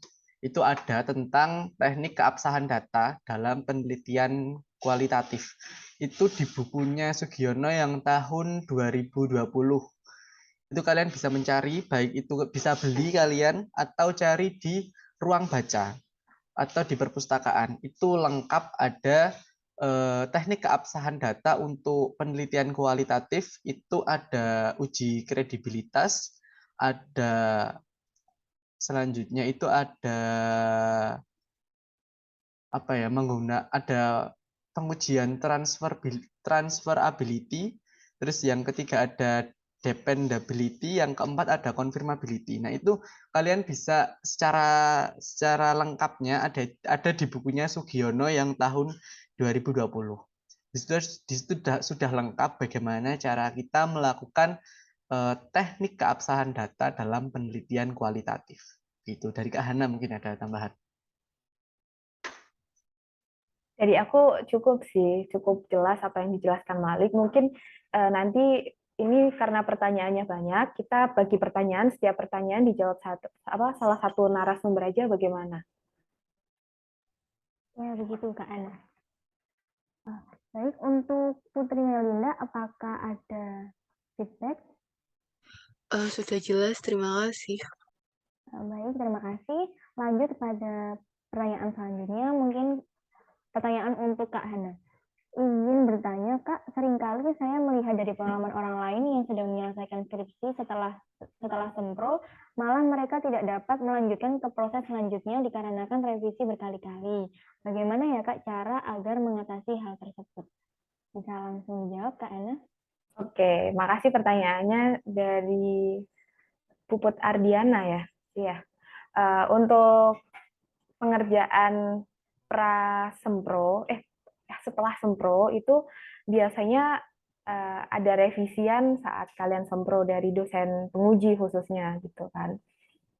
Dan kalau misalkan terjadi revisi berkali-kali yang membuat pengerjaan proposal kalian molor, itu kalau saran dari saya berdasarkan pengalaman saat mengerjakan proposal dan juga skripsi kemarin, itu temuilah dosen penguji kalian secepat mungkin setelah kalian sempro gitu. Dari pertemuan itu nanti kalian misalkan direvisi lagi, itu kalian segera revisi dan jangan kasih waktu lama untuk merevisi itu. Misalkan kalian bertemu lagi setelah sempro di hari Senin gitu. Dari hari Senin itu kalian udah mendapat revisi dari dosen penguji. Kalian langsung revisi. Kalau bisa besoknya itu kalian sudah selesai revisi, kalian serahkan lagi ke dosen penguji. Jadi jangan kasih jeda waktu untuk pengerjaan revisi proposal gitu. Cuma di sini disesuaikan lagi sama cara kerja kalian. Kalau memang setelah proposal kalian merasa butuh waktu untuk istirahat, ya nggak masalah. Cuma jangan sampai kalian terlena dengan waktu istirahat itu dan justru menunda pengerjaan revisi dari proposal gitu. Selama kalian bisa berkomunikasi, bisa mengejar dosen penguji, kemudian kalian semangat mengerjakan revisi, insya Allah nggak akan molor dan bisa teratasi hal-hal tersebut dari banyaknya revisi dosen penguji. Gitu. Baik, terima kasih atas jawabannya Kak Hana. Dari Kak Puput Ardiana, apakah sudah jelas atau ada feedback? Cukup jelas, Kak. Terima kasih. Terima kasih kembali. Kita lanjut ke pertanyaan selanjutnya, yaitu mungkin pertanyaan untuk Kak Malik. Dari Mutiara Firiski. Perkenalkan, saya Mutiara Firiski, izin bertanya kepada Kak Malik mengenai teori yang kita buat. Cara merelevansikan teori dengan penelitian yang akan kita lakukan itu bagaimana? Apalagi pernah dibilang dengan dosen pembimbing kalau nanti ditanyai mengapa menggunakan teori tersebut dan apa relevansinya. Nah, menurut Kakak, cara kita meyakinkan teori yang kita ambil dengan penelitian kita itu bagaimana ya? Nah, langsung dijawab, Kak Malik. Oke, mengenai relevansi penelitian dengan intinya alasan memilih teori ya, alasan memilih teori dari pendapat para ahli gitu. Kalau mengenai relevansi penelitian, kita harus kembali ke gap yang kalian munculkan di dalam bab 1. Jadi saat kalian membuat suatu gap, kan pasti ada masalah-masalah penelitian. Masalah penelitiannya itu apa? Nah, kalian itu akan menguji atau meneliti dari masalah penelitian itu dengan teorinya siapa, gitu. Nah, dengan landasan gap tersebut, gap kalian, maka kalian akan tahu, oh, misalkan waktu itu saya meneliti tentang pemberdayaan masyarakat. Oh, gap yang saya munculkan itu ada 3 misalkan. Saya bisa memberikan alasan kepada dosen pembimbing saya bahwa saya memilih teori yang A ini dengan waktu itu ada 4 fokus karena sesuai dengan gap yang saya munculkan dalam latar belakang. Jadi kalau menurut saya mengenai relevansi teori yang akan kita ambil itu kita harus mempertimbangkan dengan gap yang ada, itu yang satu. Jadi teori itu juga harus relevan dengan gap yang kalian munculkan, yang kalian susun di dalam latar belakang penelitian. Terus yang kedua, kalian harus biasanya kalau dari Budiana itu menyarankan ada apa ya? Kita harus sudah tahu dulu nih lokus penelitiannya itu kayak gimana. udah mengunjungi lah minimal sekali. Jadi kita tahu oh ini teori ini sesuai dengan lokus yang saya pilih gitu. Misalkan saya memilih lokus penelitian, misalkan skripsi saya memilih lokus penelitian di Kabupaten Purworejo di Jawa Tengah. Saya memilih menggunakan teori dari Renstra Kemenparekraf gitu. Nah, saya ada alasan kenapa memilih Renstra Kemenparekraf karena di desa wisata tersebut merupakan salah satu desa binaan Kemenparekraf. Otomatis untuk teorinya akan selaras, akan relevan gitu. Jadi yang pertama adalah gap penelitian, yang kedua adalah lokus penelitian, dan yang ketiga menurutku kemampuan kalian. Jadi misalkan kalian itu berlima merasa bahwa oh ini teorinya agak sulit nih kalau misalkan saya pakai gitu ya, jangan dipakai. Jadi kalian harus mengukur kemampuan kalian. Jadi jangan sampai kalian memilih teori yang susah, nanti kalian akan kesulitan di dalam bab 4. Bab 4.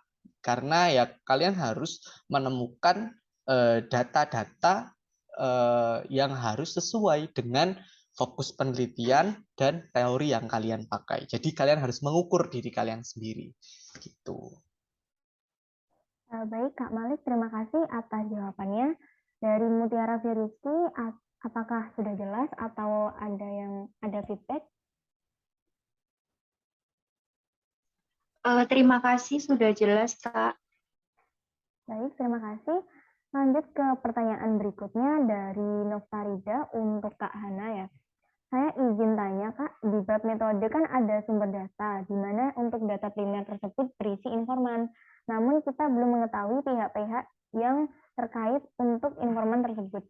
Apakah kita harus mendatangi dinas penelitian terkait? Terima kasih. Mungkin bisa langsung dijawab. Oke, terima kasih pertanyaannya dari Noftarida ya. Terkait dengan informan, itu kalian sesuaikan dulu nih dengan topik apa yang kalian bahas. Topik penelitian ini, misalkan ya, kalian membahas tentang implementasi kebijakan Smart Village gitulah, seperti yang kemarin penelitian yang saya lakukan. Itu di sini kan yang paling mengerti tentang program Smart Village ini adalah kepala desanya. Jadi saya memutuskan untuk menjadikan kepala desa ini sebagai informan karena dia sebagai pihak yang paling mengerti. Di sini kalian kan akan melakukan penelitian dan kalian sudah menyusun bab 1 sampai 3. Jadi untuk menentukan informan ini sebenarnya tidak harus mendatangi dinas penelitian terkait. Jika kalian memiliki data dari dinas tersebut terkait dengan siapa saja pegawai di sana yang memang memiliki fokus pada bagian-bagian ini. Kalau kalian misalkan bagian SDM, kalian bisa nih mewawancarai atau mengambil informan atau keinforman di bagian HRD seperti itu. Jadi sebenarnya tidak harus datang, tapi yang paling penting adalah kalian mengumpulkan informasi dari dinas terkait mengenai tupoksi-tupoksi tugas dari pegawai yang ada di sana atau dari bagian-bagian yang ada di suatu dinas tersebut. Seperti itu sih kalau saran dari saya. Mungkin kalau ada tambahan dari Malik juga bisa. Untuk tambahan, saya waktu itu berhubung penelitian saya di beda provinsi ya, jadi saya waktu itu hanya meminta struktur organisasi saja. Jadi misalkan di BUMDes, pasti yang paling mengerti itu ya direktur BUMDesnya. Jadi seperti yang sudah dikatakan Kak Hana tadi, kita bisa minta struktur organisasinya. Pasti kalau struktur organisasi itu pasti sudah ada namanya. Waktu itu saya langsung dikasih ada 2, ada SK, ada struktur organisasi, dan yang satunya lagi itu intinya tentang tupoksinya. Nah, kalian bisa minta itu. Jadi kalian bisa menentukan key informan kalian, bisa menentukan informan pendukung kalian dari struktur organisasi di dalam suatu baik itu instansi maupun organisasi lainnya. Gitu. Baik, terima kasih atas jawabannya Kak Ana dan Kak Malik. Mungkin dari Noftarida ada feedback?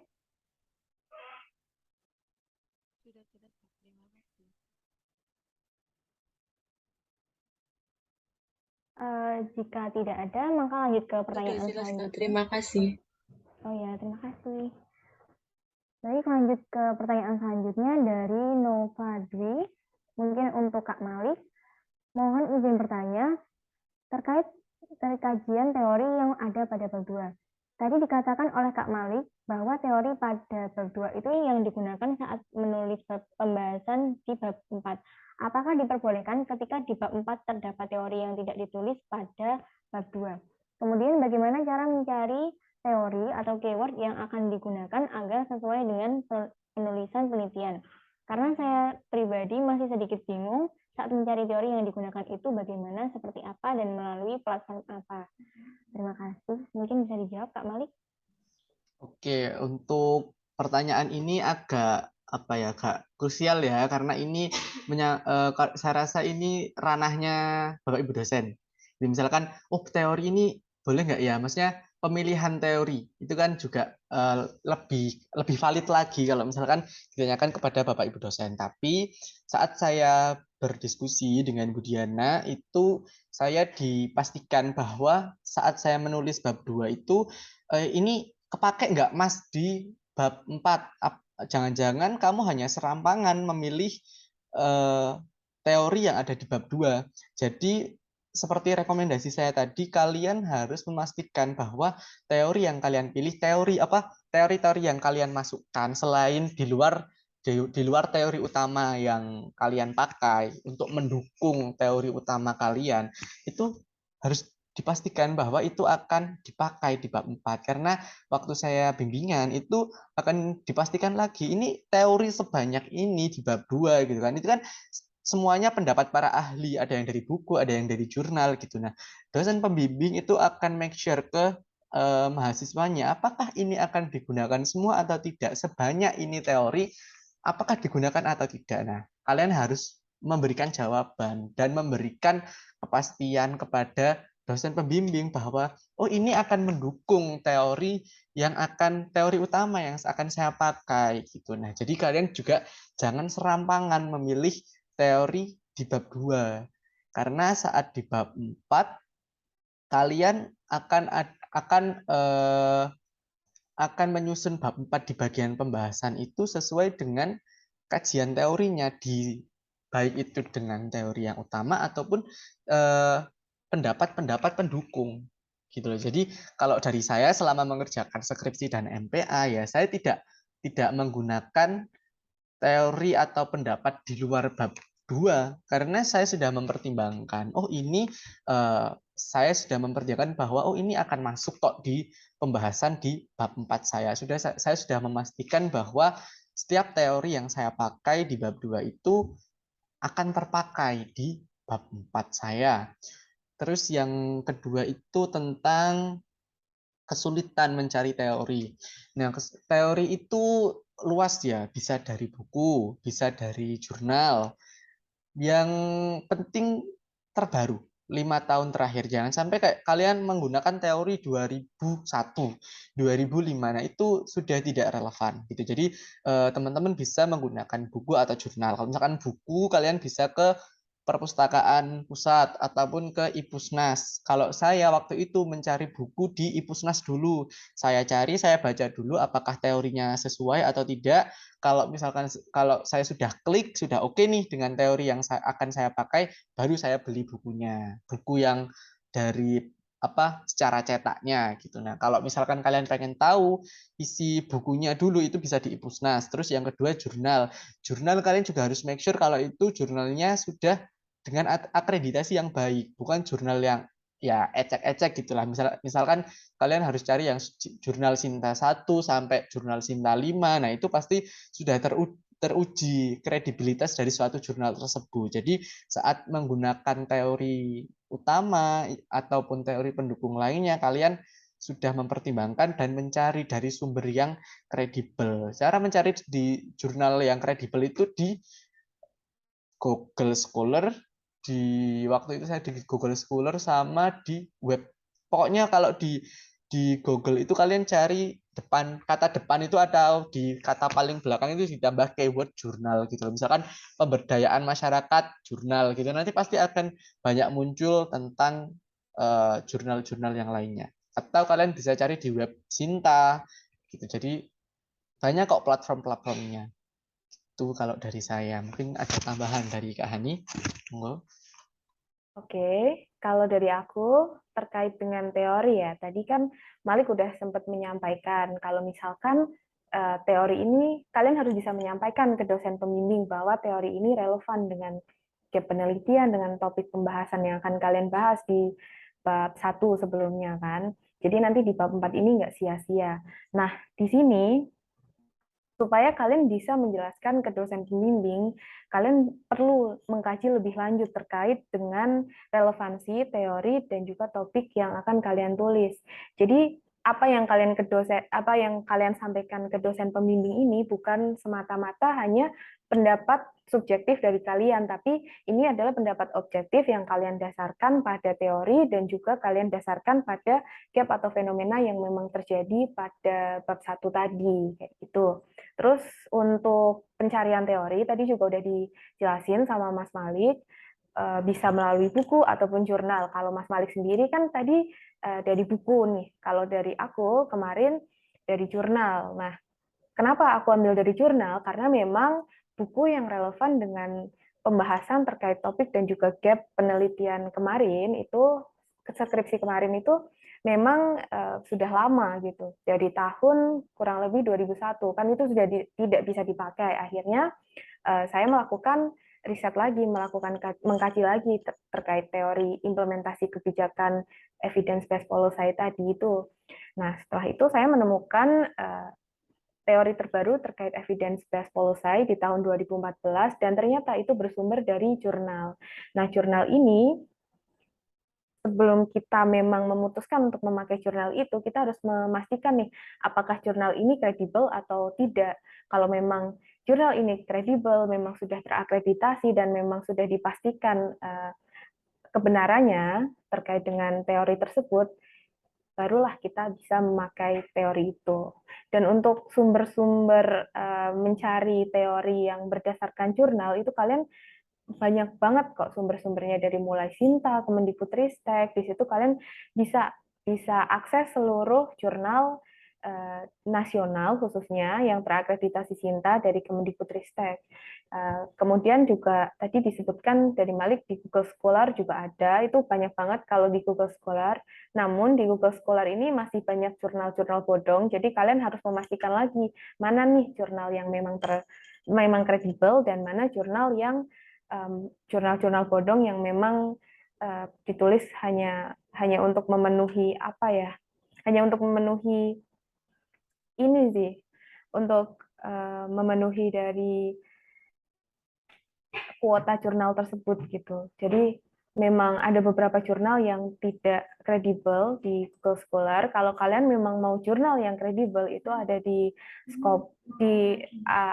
di website dari Sinta Kemendikbudristek maupun website resmi dari universitas yang ada di Indonesia, khususnya ini universitas-universitas yang memang sudah terakreditasi juga oleh Kemendikbudristek maupun universitas tingkat dunia seperti Stanford itu sudah menyediakan jurnal free. Kemudian Harvard juga ada. Di sana jurnalnya juga jauh lebih berkualitas jika memang kalian memiliki kemauan untuk mencari teori lebih lanjut dan teori terkait kebijakan publik secara lebih luas. Kayak gitu sih dari aku. Baik, terima kasih atas jawaban dari kedua narasumber kita hari ini. Semoga bisa terjawab ya, Kak Nova. Karena waktu sudah menunjukkan pukul 11.54, maka dari itu kita akhiri sesi tanya-jawab kegiatan sharing session pengalaman penelitian mahasiswa ini. Saya ucapkan terima kasih banyak kepada kedua narasumber kita yang telah menyempatkan waktu dan tenaga untuk berbagi ilmu serta pengalamannya dalam acara ini. Sebelum mengakhiri kegiatan, saya akan sedikit membacakan kesimpulan dari materi yang telah dipaparkan oleh kedua narasumber, yaitu penelitian merupakan cara dan langkah-langkah ilmiah yang dilakukan untuk mengetahui permasalahan yang ada di lokasi penelitian, sekaligus mengumpulkan data dan indikasi yang dipandang akan menjawab permasalahan yang diteliti. Tips and trik sukses penelitian mahasiswa yaitu memahami tata cara penulisan ilmiah, banyak membaca berita terkini untuk menentukan fenomena, permasalahan, dan gap penelitian, Dan jangan takut bertanya dan mempertanyakan setiap penemuan. Sebelum kami tutup, kami mengucapkan terima kasih kepada kedua narasumber dan seluruh peserta kegiatan. Sebelum meninggalkan room Zoom, diharapkan para peserta bisa segera mengisi link absensi yang telah dibagikan panitia melalui kolom chat.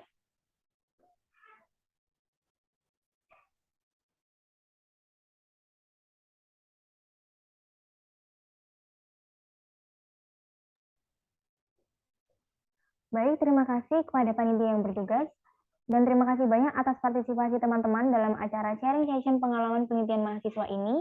Saya selaku moderator pamit undur diri. Bila ada salah kata dan perbuatan, saya mohon maaf yang sebesar-besarnya. Terima kasih dan sampai jumpa di kegiatan Puska berikutnya. Wassalamualaikum warahmatullahi wabarakatuh. Waalaikumsalam warahmatullahi wabarakatuh. Terima kasih Puska atas kesempatannya. Terima kasih Kak Ana.